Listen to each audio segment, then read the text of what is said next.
stopping. He's stopping a little close, but he's stopping.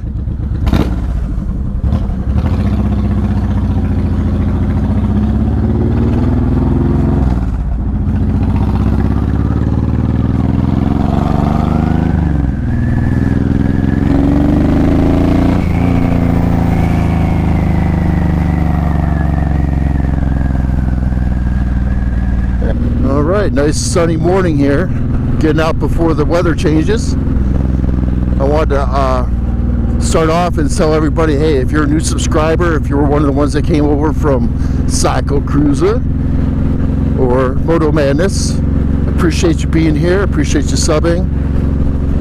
I got a lot of nice comments and a lot of people had nice things to say, and I want to say I appreciate that. That was really nice of you. Keep them coming. I love them. I read every comment. I'm at that point where I can still do that because it's reasonable for me to be able to read every comment, but I read every comment.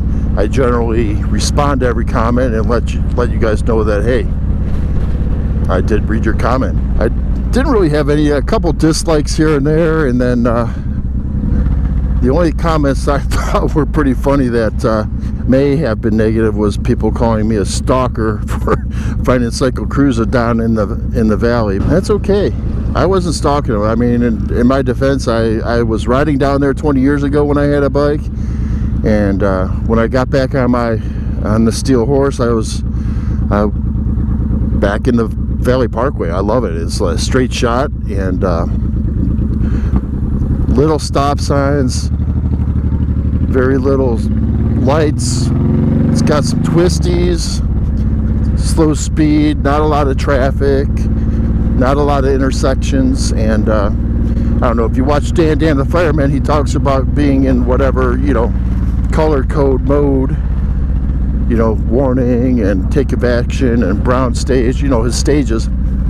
Down there I can pretty much ride in white stage and be chill. I mean, there's a couple times here and there you get people passing bicycles or whatever that can get a little what's the word, sketchy. Yeah, get a little sketchy with some of the riders. Man, I really felt that tar snake when I turned, but overall it's a great place to ride, so that's my defense for that. But again, I just want to thank everybody. I cannot tell you how much I appreciate all the subscriptions. I cannot tell you how much I appreciate all the nice comments. It means a lot. Thank you. Slowly but surely, I'm building my editing skills. And slowly but surely, improving how I create content. So, bear with me. Offer suggestions. That would be awesome. If you know something I don't, tell me about it. I'm all ears,